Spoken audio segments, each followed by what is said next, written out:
Hello guys, SBTR here, and you're going to be watching me play Hearts of Iron 4 on the Kaiserreich mod, and today we will be playing as the Australasian Confederation, or it will be the Australasian Union, because we're going to be taking the syndicalist path.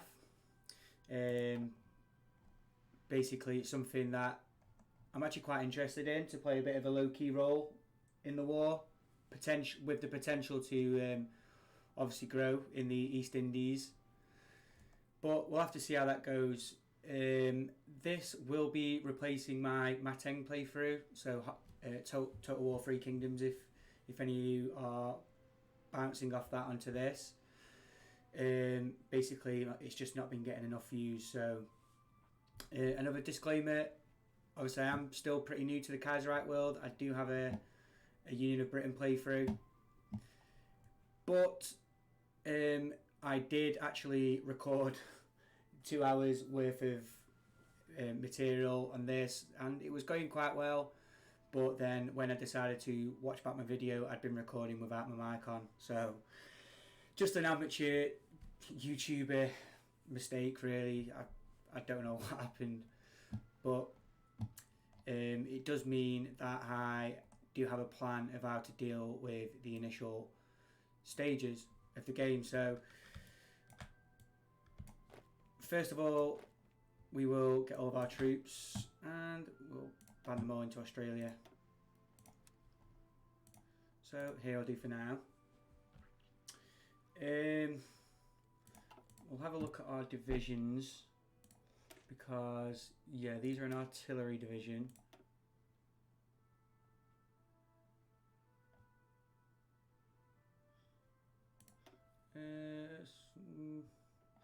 Or it's called infantry support for now. Just rename them. These guys are just a standard infantry. Swap this for this,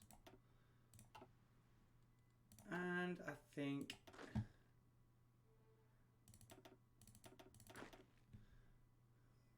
that'll do for now. What we're going to do, we're going to train them up, and eventually we're going to alter our garrison division to give us some more guns, as well as probably our cavalry division as well. So, don't know what's going on here. We just want our biggest, supply consumption bloke. And just set these guys off training for now.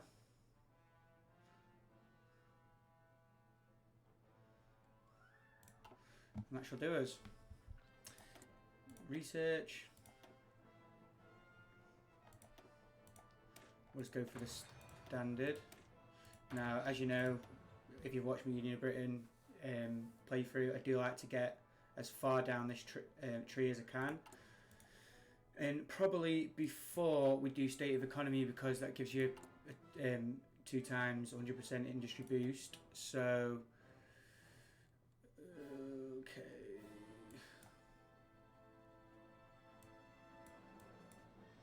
As well, on top of that, we want to get rid of blood dry as quick as possible. Plus, you get 25 army experience here. That will help with altering our divisions.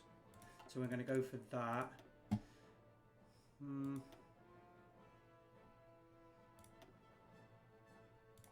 Yeah, I think we'll just get the Vickers.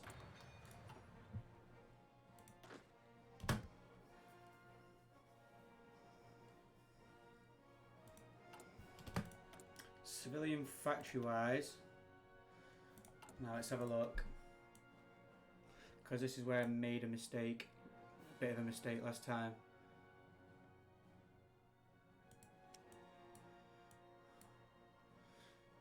So pretty much everywhere gets one infrastructure here. New South Wales, Victoria and Canberra gets 2. So that's 7 on them 3 places. And does the syndicalist line get us anything? No. Okay, so that's what we'll do first. We'll get these 2 up to 7.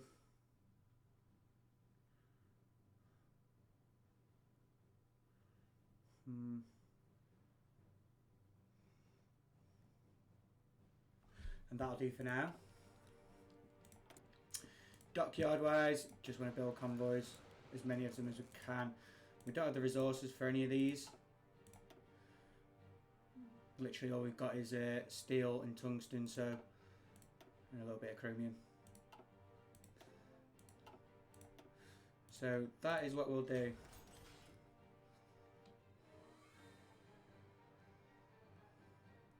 For now. And pretty much that is all we can do. Until the election's right. States of the Confederation. Formed in 1924 as a result of the Consolidation of Resources Act, the Australasian Confederation is the combination of the British Australasian Dominions, Australia and New Zealand, as well as the territories of British New Guinea and Fiji. The years since the Weltkrieg have brought great change and hardship. The war strained both society and the economy, which is Australia, manifested itself in the short-lived Melbourne Commune. Although disowned by the then ruling Labour government and put down by demobilised Australian Imperial Force veterans, this resulted in the implementation of the emergency protocols, the suspension of elections and the appointment of William Birdwood as Governor-General. Then the British Revolution of 1925 shook the empire to the core and Australasia was unable to prevent the loss of territories to the Germans. More than 10 years on, the situation is still unstable as the economy remains stagnant and domestic dissent continues to grow with Birdwood. Alongside his ally Billy Hughes, Nationalist Party barely holding things together. Advance Australasia onwards.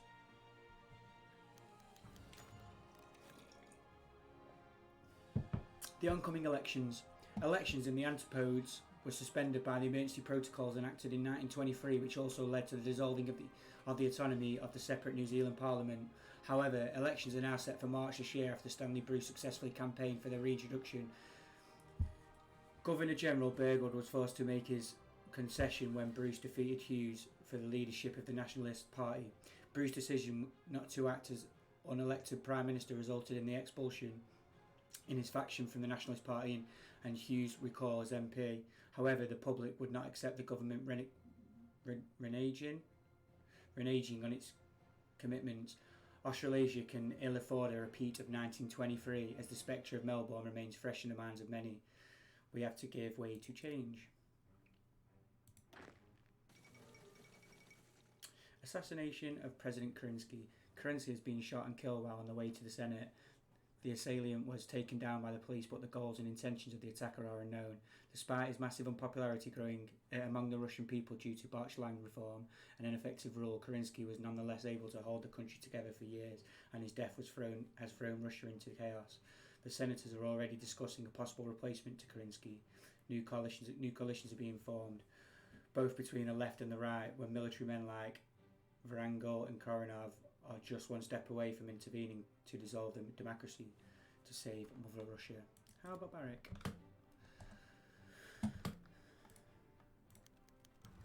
Observer writes to the Legaton Council. When the British Empire collapsed in 1925, the then governor of Hong Kong invited troops from Germany and other great powers with presences in China to occupy the British concessions to protect them from the Chinese. This sparked a covert conflict between the Americans, Japanese, Germans, and then finally ended by America in 1928 when the Legaton cities, officially known as the International Mandate for the Chinese Concession, were formed. As in the case throughout the world, though Germany makes use of the imperial possessions, we still theoretically maintain ownership of them. So it is China, where our extensive concessions guarantee us a seat as the Legaton Council. By the same coin, however, German refusal to recognise a government in Ottawa as a responsible British government denies us a vote in Shanghai. As the guarantor of British interests in the Far East, Cambria is generally responsible for the active maintenance of the Chinese concessions. As such, we have the influence and the opportunity to try and gain recognition from our concessions and regain our vote from the council, or at the very least achieve the return of Hong Kong. Well, I don't think that's going to go to plan. Sorry, Canada.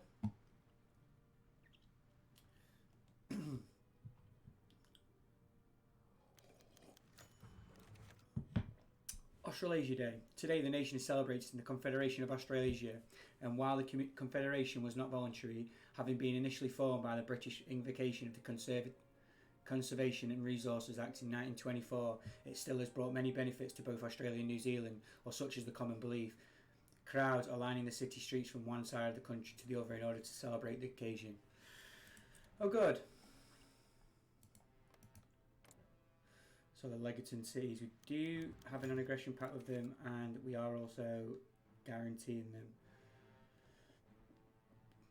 which I don't think will go on for long. Victorian bushfires. The state of Victoria has been hit by heavy bushfires in the northeast and the southwest, so pretty much opposite sides of Victoria. Because intense heat and drought over the last few years, much of rural Victoria has dried up, leaving plenty of fuel for the flames. The fires at this point are so incredibly intense that the ash and smoke can be seen from New Zealand. Wow. Firefighters, with the aid of the state government, are currently trying to combat the disaster, with the flames already threatening several major cities, causing considerable panic.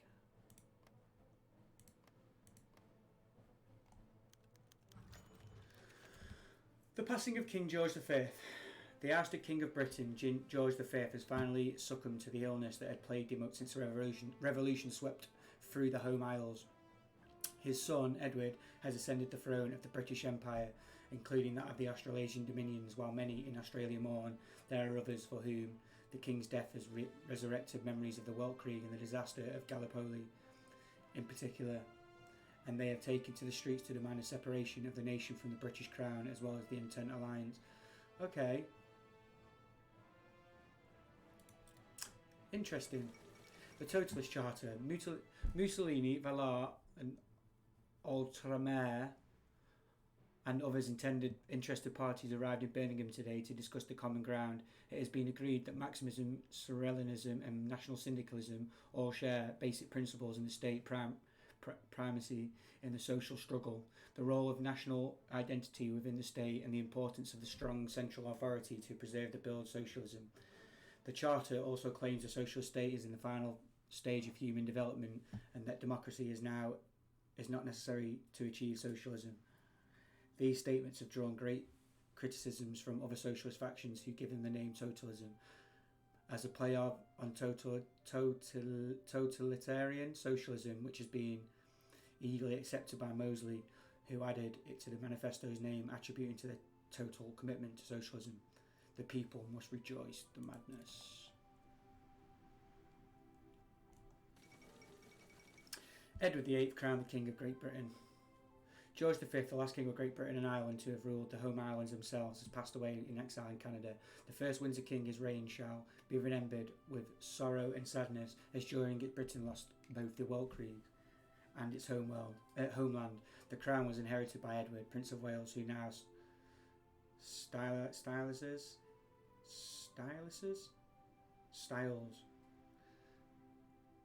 think that's supposed to say himself as Edward VIII.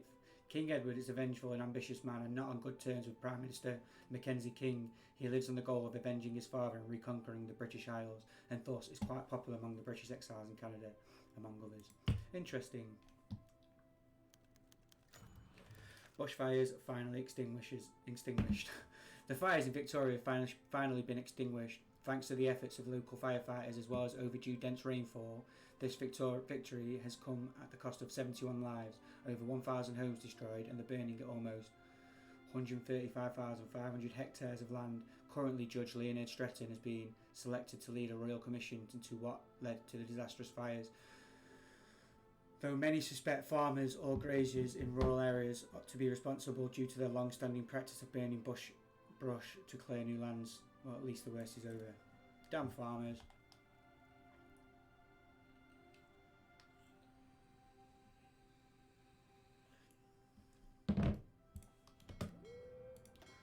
Okay, another thing that I want to do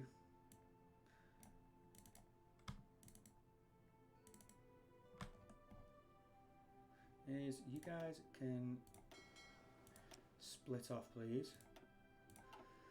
And actually, while I'm thinking about it, because it's not something I didn't really spend much time doing, but let's have a really good look at our fleets.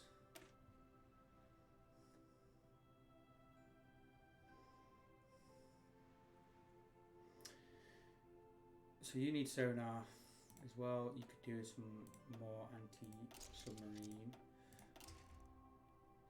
That'd be a 215 refit. Let me have a look at my I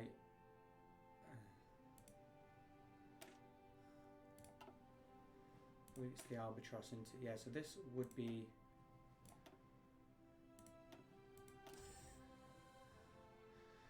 they can go up to 32.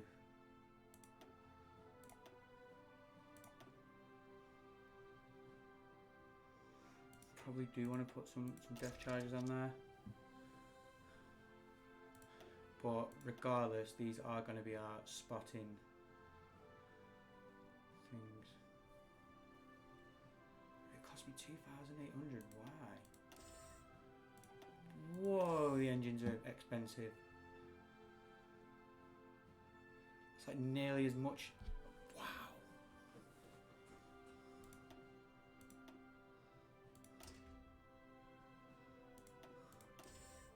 Okay, so this is 28 knots.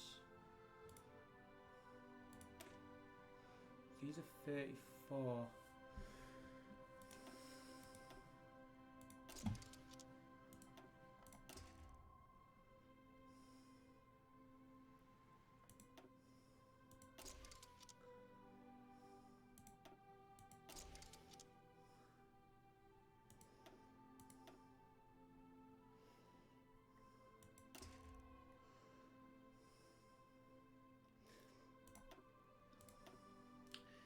I do want to play a massive role in the sea, but it's going to be expensive. It's going to be hella expensive, and we do need oil, so we do want to alter that to be a bit better as a spotting.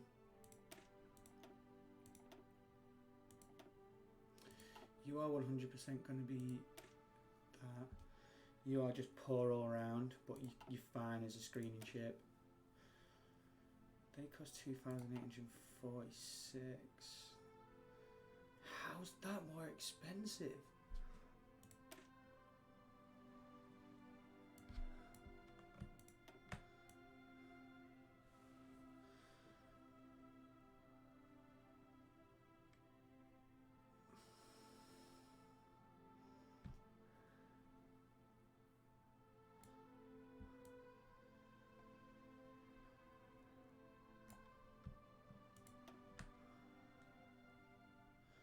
Because it's got this battery on.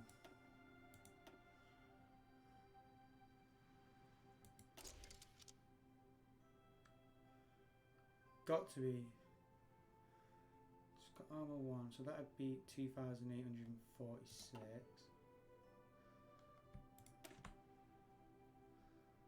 Yeah, this has got no armor.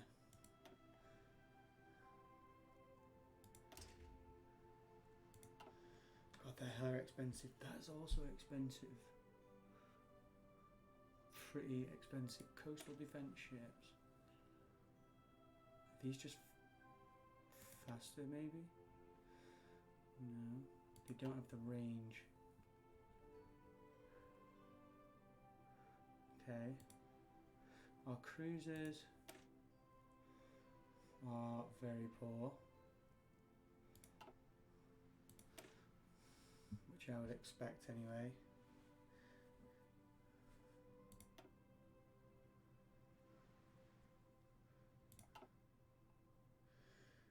Oh my god, so it's the armour, isn't it? The armour is so expensive. Battleships. Okay, so we've got a dreadnought. We don't have any dreadnoughts. I would like to make one.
So that would be pretty good. But 18,000 to build. So you're talking probably 2 years to build this with full naval capability on it. Armoured cruisers. Okay. This is a Weltkrieg. Interwar. So we don't have anything better than that. So that's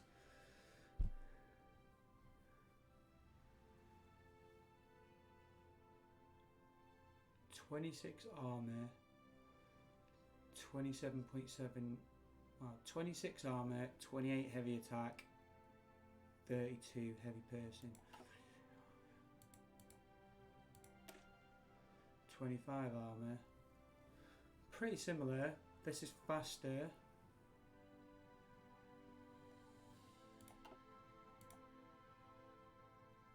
Cheaper. 4 steel, 1 chromium. 4 steel, 1 chromium. Okay, it's similar. Oh, I'd love to build one of these.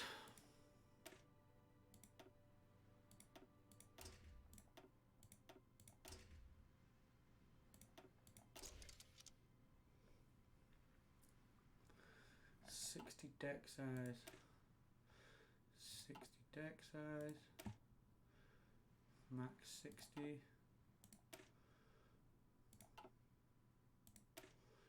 converted dreadnought, so this can have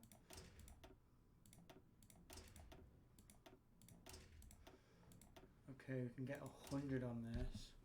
God, it's so expensive, isn't it? What does it cost? It costs 1 steel as well. Imagine that. That is just, that'd be unreal.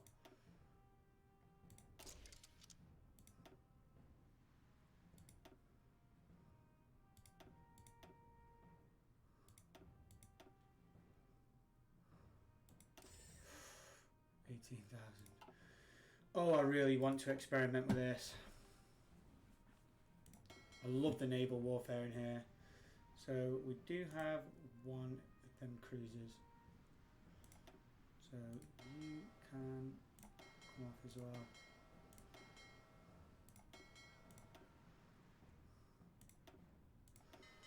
You guys are my strike force for the time being. With 4 battleships, that's not too bad. 2 cruisers. Which cruisers are they? They're the Hawkins. Not really good cruisers at all. They're all battle cruisers. Do we even have a battle cruiser?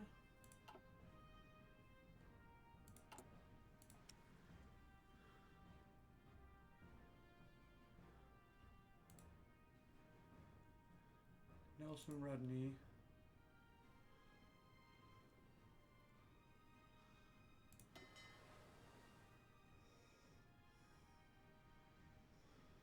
Admiral, Nelson Rodney, Elizabeth, Iron Duke and Revenge.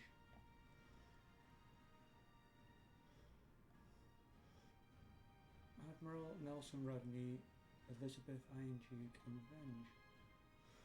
We do have the HUD.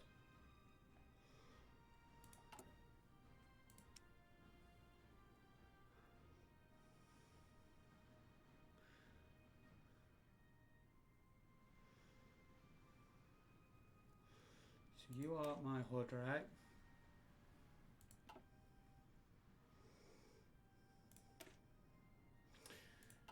I think HUD goes over to fight for New Zealand. We do have an admiral.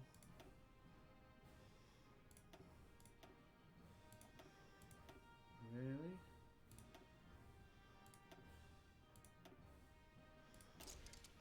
Oh, it costs 3,000 to refit. I want to build a dreadnought. Okay. So now I've got that out of the way, we can carry on.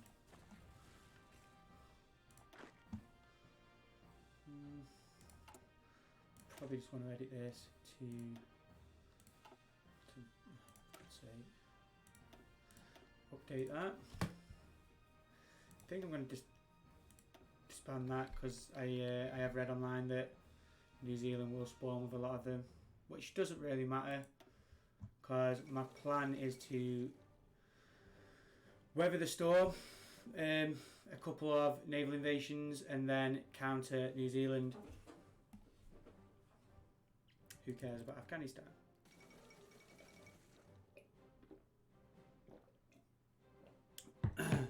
The Commune of France is the world's leading syndicalist nation, united as a federation of city of communes and directed by the Comité de Salut Public.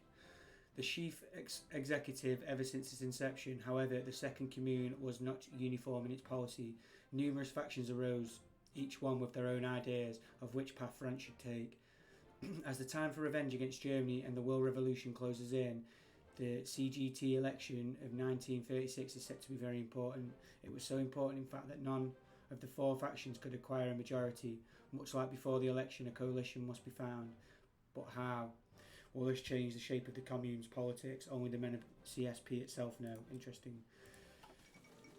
Black Monday. On the 3rd of February 1936, the Berlin Stock Exchange stopped shrinking.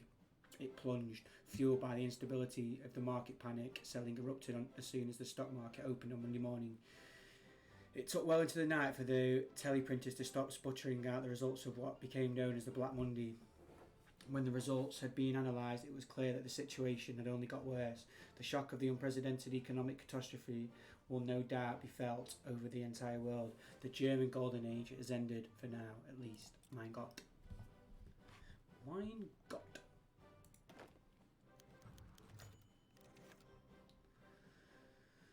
Invitation to the Imperial Confederation. With the coronation of King Edward VIII, the Canadian government is now prepared to convene the 8th Imperial Conference. We have been invited to the Dominion of Canada to partake the conference to discuss the goals and the future scattered dominions of the British Empire. It would not be in the Australasian Confederation. It would not do if the Australian Confederation did not have the voice at the conference. Of course we shall attend. And you're going to ask me to get involved where?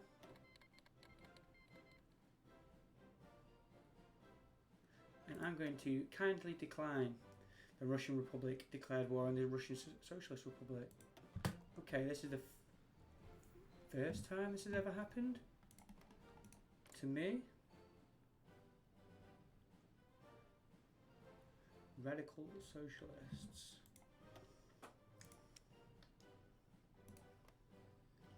Oh my god, they are pretty weak, aren't they? Didn't expect that. Good.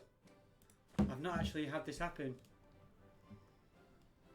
Oh, exciting. The Second Russian Civil War. Just 20 years ago, in the last years of the Weltkrieg, the Russian Empire collapsed, ripped apart by the nationalist movement and divided between the whites and the reds. After government intervention, after German intervention, the Republican government defeated the Bolsheviks. But it appears that the Russian revolutionary spirit was not extinguished. After ineffective land reform by the Kerensky government and austerity measures to pay off the Brest-Litovsk reparations, as well as a crisis in the government after the president's assassination, the cities in the western part of the nation have been engulfed with the red tide once more. Will the Russian Socialist Republic prevail? Or will the loyalists of the white government defeat the dissenters a second time? When will they learn? Hopefully, after they beat the Russians. State of the army. Good. Now, we have the elections in March. So, do I try and maybe get this? 42 days? Is anything quicker than that? 35 days. Okay, well we could...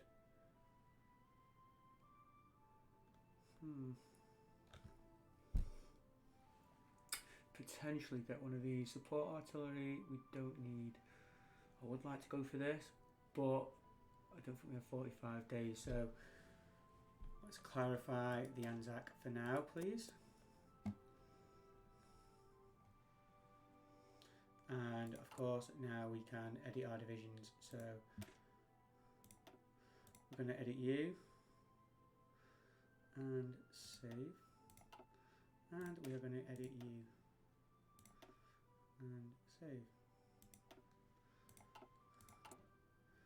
We have 5 artillery, okay. So that's give us some manpower and hopefully guns. Not a lot of guns.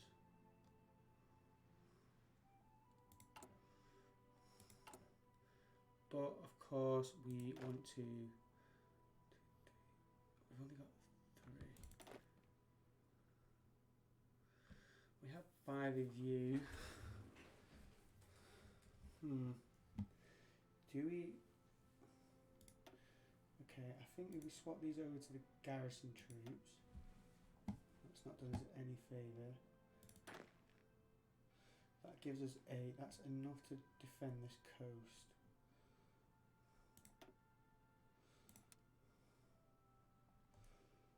Which is what we'll do.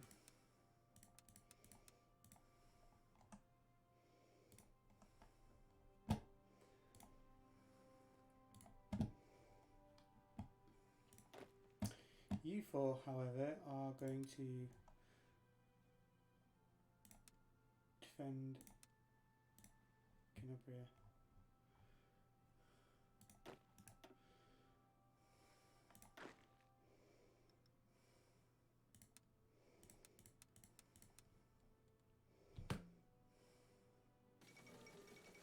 Poland declares a republic. Is the old order fading?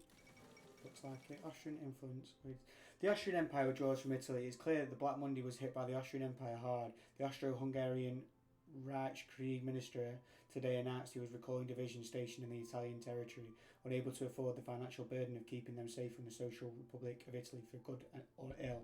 The Italian Republic is now effectively independent of Austrian domination, at least until the Austrians regain their full strength and decide whether or not their interests in the Italian peninsula are worth regaining. Many in the Italian Republic have expressed worry about whether or not this will leave them exposed to attack from the Socialist Republic of Italy, a move which could plunge Italy into civil war once more. I got a splinter last night at work, and I should have got it out. Austrian influence wanes further. Very good. Do I put them here? I'm not sure, you know. I may put them somewhere like here, just so... Okay, yeah, I'm not on the coast. That's good. Okay.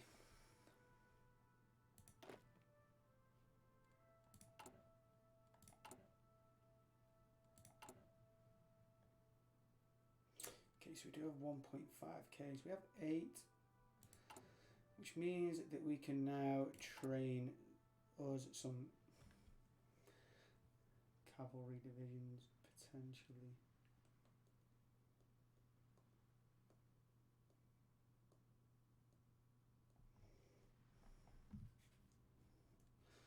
Do you want cavalry divisions?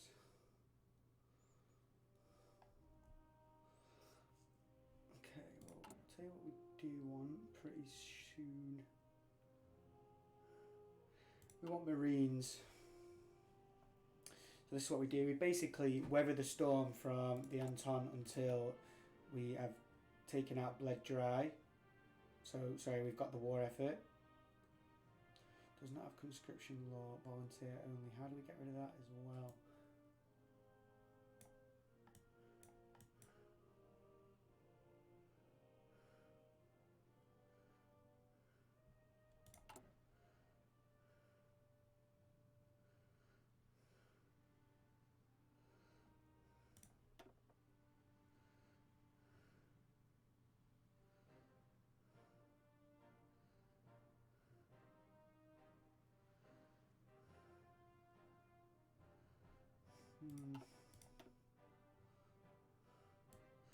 Can't quite remember how we get rid of that.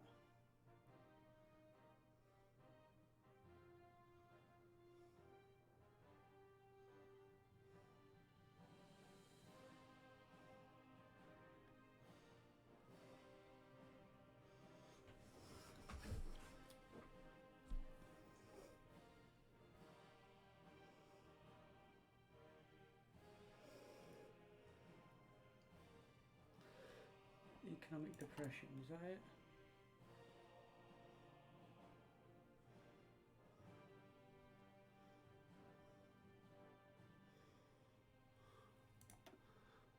fighting a morale, got rid of it.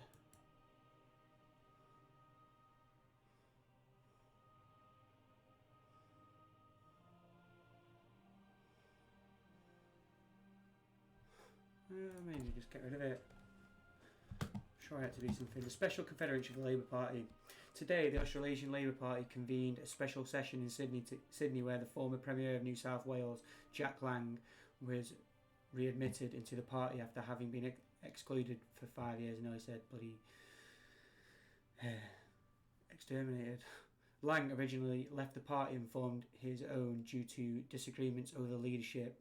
After his dismissal from the government by the contemporary governor of NSW, Philip Game, he fell out of popularity and sought to rejoin the party. A powerful orator and a populist through and through, the readmittance of Lang has caused consternation amongst the most leftist members of the Labour Party who, along the majority of trade union activists, see him more in a social feudalist, inherently hostile to true social doctrine. It seems that the Australasian Labour Party is heading into turbulent time, given the imminent election. Let the leftists squabble among themselves. Yes, do. And we shall squabble. Okay, so Kuomintang have now rose. Hopefully they can do a job. Okay, I don't know why they've started rising here. Strange. Marshal Wu Pifu backs An King. Following the death of Marshal's son Chang Fang earlier this year and the subsequent collapse of King authority, few expected imperial ministers of the army Wu Pifu, the real power behind the throne in Beijing, to take overt military action. Yet this morning he has Assembly President Cao Kun announced their formal support of the provincial government of Anhao, led by Chen Taoyuan. Wu and Cao have long chafed under the German oversight placed on their government in 1927, and the support of Governor Chen telegraphed to the world that they were casting off the German influence, while a full deployment of the Qing army is unlikely given the ever-present threat of Fengshen attack from the north. Limited numbers of Qing troops already mobilised to destroy the enemies of Governor Chen and Beijing's new national order. Okay. So it means that they're betraying the League. The Australasian Guard. Originally formed in 1925, the Australasian Guard is a staunch nationalist and jingoistic movement which traces its roots back to the paramilitary organisation, the League of National Security, comprised of former servicemen returning from the Weltkrieg. With the backing of influential Australasians, many of these men helped put down the 1923 Melbourne Commune. In the years following the Melbourne Uprising, the Guard has continued to support the government, with many supporters joining the expanded security forces available to the Governor-General and in assisting the suppressing left-wing activists. The coming return of democratic rule has caused an upset among the far right, however, who fear the re-emergence of the left suppressed Labour movement and the Nationalist Party, divided as it is, will be unable to maintain the status quo. Due to these factors, the Guard's leader, Eric Campbell, has decided that it will take part in the elections of the Centre Party despite their non-inconsiderable levels of popular support. At present, it is unsure whether the impact they will have. Okay, so they have 6%. And they just got a 2% boost, so now they have 7. Okay. Well, I hope Kuomintang can do well there.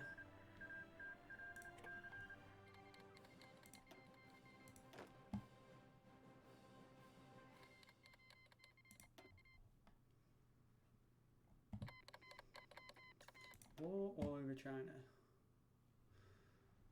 Come on, guys, you can do it. It's straight away. It's looking like An King gonna do the winners here. The first free elections in over a decade, which many are calling Bruce's elections, look set to return a majority for the United Australasian Party. However, the Labour and Country parties are campaigning vigorously, while the Nationalists struggle to return their core vote, with the left voting UAP and the right declaring for the Guard's Centre Party. Oh my God. Many are at least grateful that Campbell's Centre Party seemingly had no chance of actually winning, though it seems likely they will make a good showing.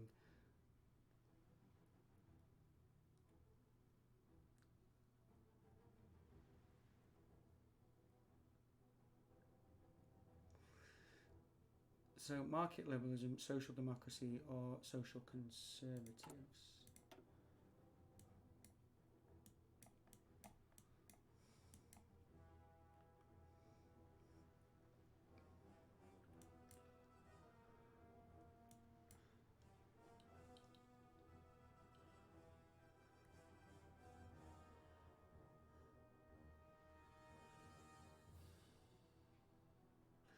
See, my whole idea here was if I go the Labour Party, because they are the left of this, that's how we get the syndicalists, which is actually what happens. But I'm not sure what happens if you choose market liberalism or United Australasia.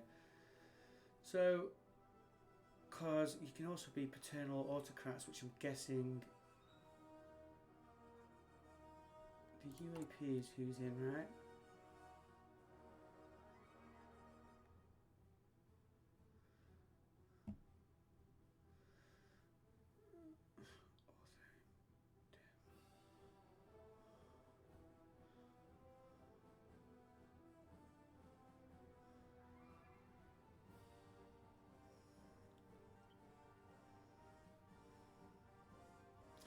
So what happens if you wanted to keep Birdwood in? Market liberalism.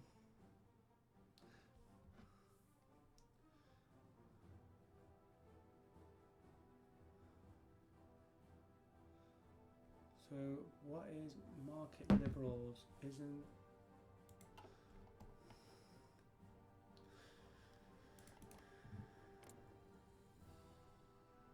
you're social liberals?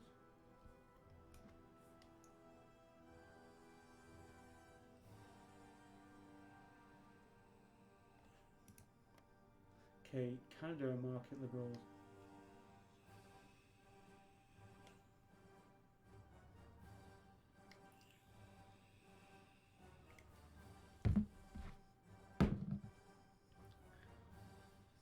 Okay. Social democracy is basically a Labour Party, isn't it?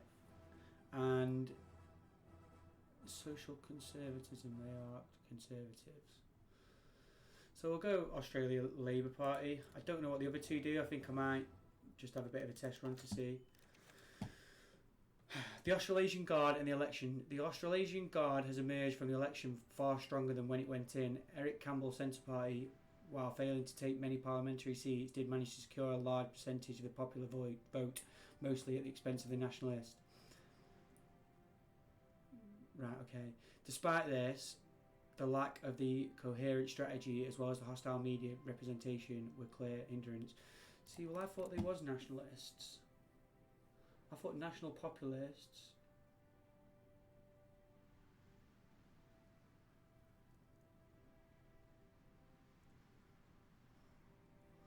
Was nationalists.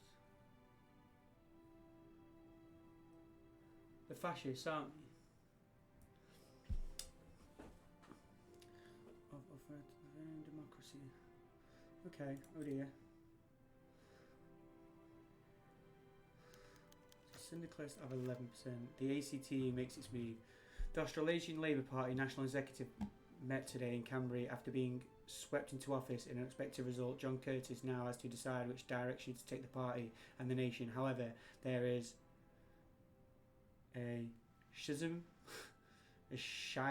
already opening between the different wings of the party. Jack Lang and the moderate right wing of the party are up against the revolutionary left consolidated around the Australasian Council of Trade Unions. The ACTU wants to see this opportunity to enact real syndicalist policies throughout Australasia, form a republic in memory of the Melbourne Commune, and break from the imperialist entente. Lang wishes to expel these radicals from the party, maintaining our place in the empire. Curtin must make a choice, break his party or lead a revolution. So, sorry, Curtin is, he's the leader of the syndicalism.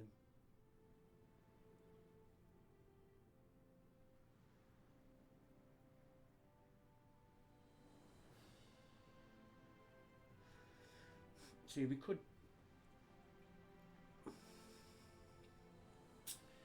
wait until the next elections, but I'm not going to. Okay. So now we are the Australasian Union. Our place on the Legaton Council following the regime change. Our place in the Legaton Council. It's like legend, innit? Legends Council. Following our regime change, many of the British subjects in Asia have lost faith and are able or willing to protect them.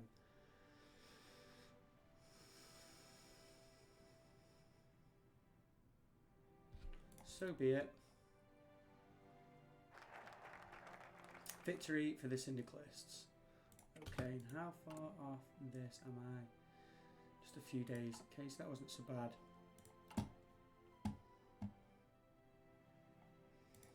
Do you think... I think I remember now. Is it White Australia that gets us?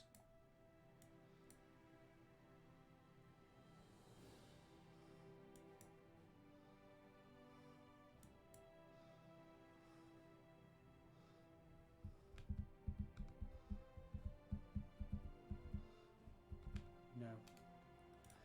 Okay. And sorry, I do want to train probably some cavalry divisions for now. And we'll just put you in.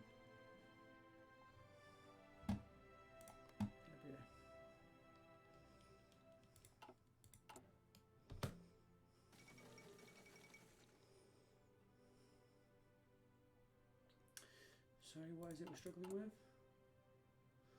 Not enough equipment. Okay. We'll best start making, aren't we? Oswald Mosley, elected chairman of the TUC. The 1936 Trade Union Congress of the Union of Britain has made out to be decisive. Long-time chairman of the TUC, Philip Snowden, declares his resignation, causing the four major factions in the Union, Maximus, Autonomous, Federalists and Confederalists, to butt heads over the position. And as the dust settles, Oswald Mosley, leader of the Maximus and the Totalist ideology, has now appointed as the new chairman. Mosley's faction supports a strong central government and full-scale control of the economy, and are much more in favour of military actions and British nationalism than any other faction. Fascist pig. The death of Pius the 11th. So the Pope is dead. How terrible. Gallo seizes control of Ecuador.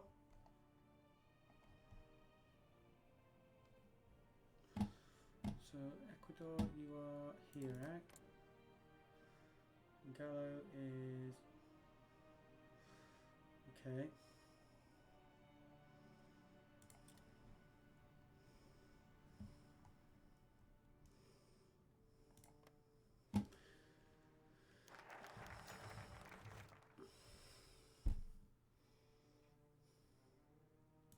Okay. Clarifying Anzac Doctrine. The military doctrines of the Anzac, Australian and New Zealand Army Corps have developed very little since the World Creed, and push to modernise the Australasian Army appears to be necessary. While we could remain true to tried and tested British methods, there are some, particularly for those with ties to the Navy, who say we should adapt for a more modern war and adjust our army's makeup accordingly. So 7% to organisation plus planning is pretty good. Division training time.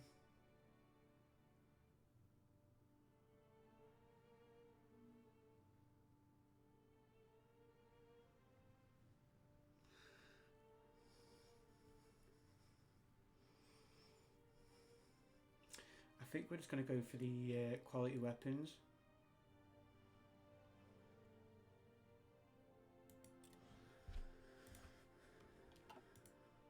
Okay, and the focus, Pursley Army. The First International Congress. Delegates from the socialist nations of political movements around the world gathered in Paris today for the latest in a series of world congresses. While the mantle of the Third International was taken by the communards after the Russian Civil War, the ideological tenor of the events promised to be very different, with syndicalist parties being the newly dominant force for the far left. Delegates were greeted by a military parade, an exhibition of avant-garde art, and finally a speech by the chairman of the CESP. At the top of the agenda is the spread of revolution to Asia and North America, ongoing conflict in Spain, policy of the colonism, colonialism and the requirement for membership to the Third International's military alliance. An interesting development indeed. While the ACTU seeks temporary chairman. While the ACTU prepares for the first Congress want to determine the future direction of syndicalist Australia, there is much positioning around the scenes for the election of temporary chairman. The holder of that role will, in effect, have control of the government's day-to-day running, more so, in fact, than the Prime Minister. The moderate syndicalist support the well-known Fred Patterson for the position, though J.B. Miles has been gaining a great deal of steam with the calculated speeches and rhetoric. So, Curtis is good, though. Curtis gives us political power gain and resource gain efficiency. Patterson just gives us a little bit extra political gain. Miles gives... Why would you choose Miles?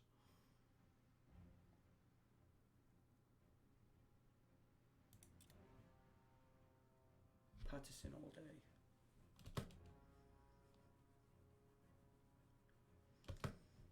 We still have Curtis. Do we still get his...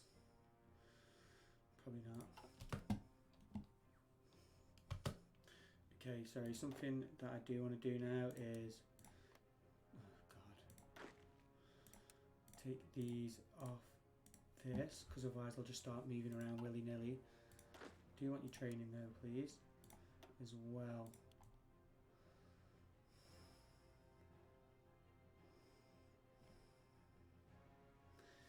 Who do we want to train up? I think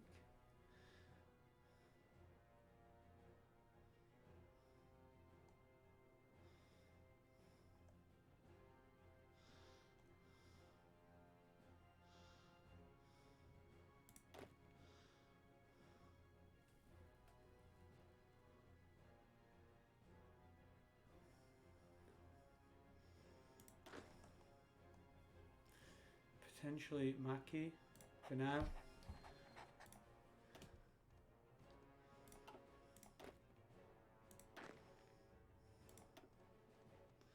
Oh, I'm not. I think he leaves.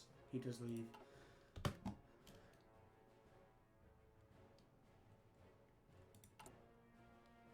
This research is taking a long time. Massive demonstrations. In response to the assumption of government control of the Australasian Trade Council Union, massive demonstrations have broken out across the Australasian Union. The government suspect that much of this has been orchestrated by right-wing radicals, including members of the so-called Australasian Guard, all of whom are slavishly opposed to any kind of a syndicalist rule. So far, the government has had its hands full, attempting to keep the demonstration under control, never mind rooting out the mastermind behind them. Terrible. Okay. So there goes our stability. The Third International. France has gone through with designs to hold the first Congress of the Third International, and we, as expected, have received an invitation. It would be foolish not to send a delegation. Better start packing. Pius the 12th elected as new Pope. Pius, sorry. So we do need to improve working conditions as soon as possible.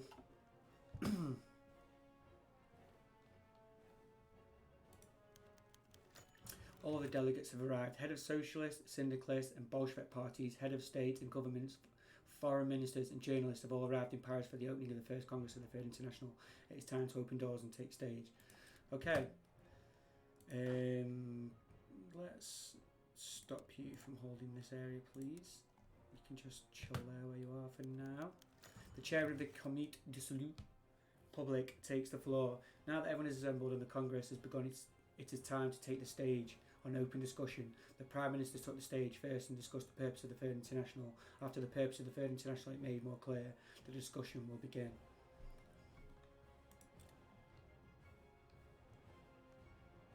Very good. Syndicalism in Spain.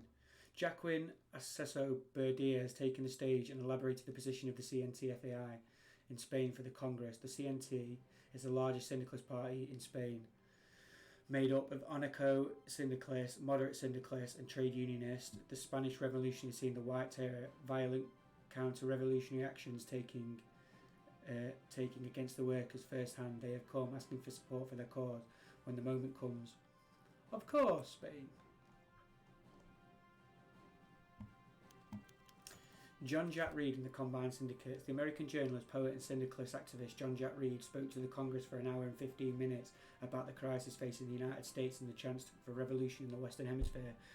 Following in the footsteps of Benjamin Franklin, Mr. Reed laid out the situation in America very clearly. In the South, the America First Committee is stronger than the central government of the North, is suffering from the depression of the West Coast prospers. Depression as the West Coast prospers. This economic imbalance has caused massive unemployment along the Great Lakes, and the people are ready for the radical change. A modern day Benjamin Franklin.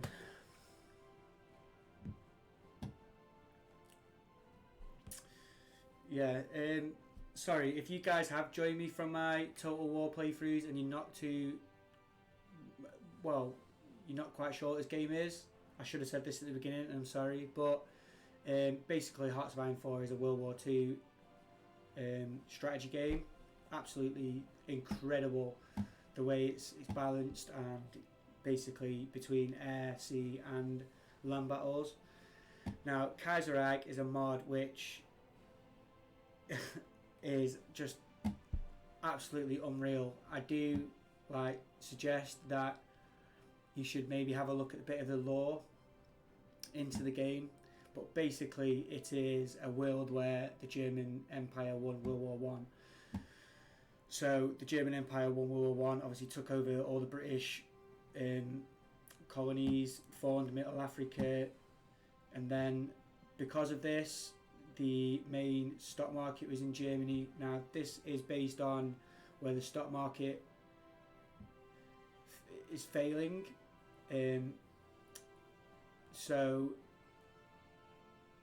But prior to the German stock market falling out of it, the France and Britain both went to a sort of socialism. So the trade unions now rule them, and because the people rebelled, the British government fled to Canada and the French government fled to North Africa.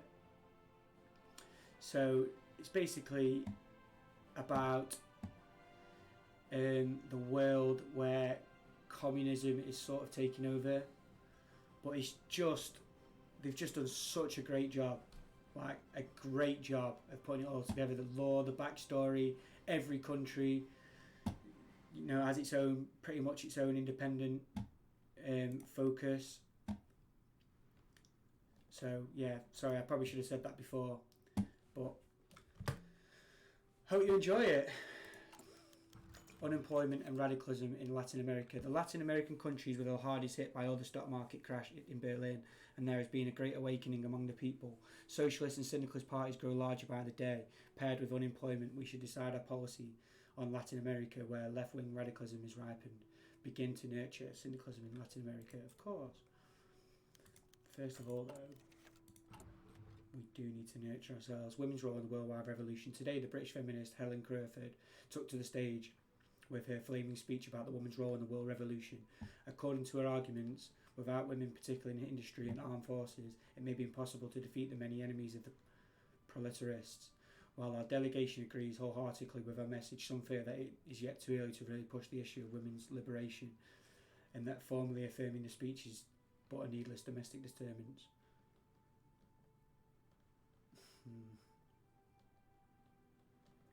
Of course, we need this stability, but the political power is also needed. Ian Idris, the Cattle King, leading Australian writer Ian Idris, today published his latest novel, The Cattle King. It follows the life of recently deceased Sir Stanley Kidman, an entrepreneur and pastoralist who owned or co-owned large areas of land in Australia in his lifetime. Kidman became wildly popular due to the support of the government in the World Krieg and charitable organisations. The book looks set to be Australia's bestseller for 1936, and many are drawing parallels between Kidman and the exiled White Rajar, Charles Verne Brooke, which is sure to boost Brooke's popularity. An interesting read.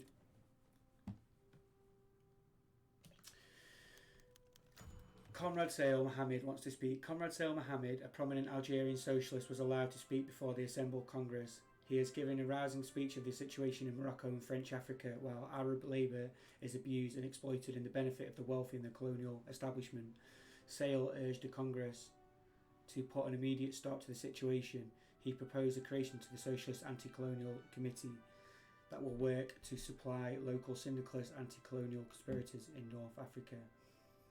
We gladly support the creation of the committee. Right, but on that note, guys, that's been an hour, so I'm going to end the episode here. Unfortunately, we couldn't get up to where the New Zealand declares independence, but obviously it should make an interesting next episode. So, thank you for watching, guys. I hope you are enjoying it, and I'll see you all guys next time. Goodbye.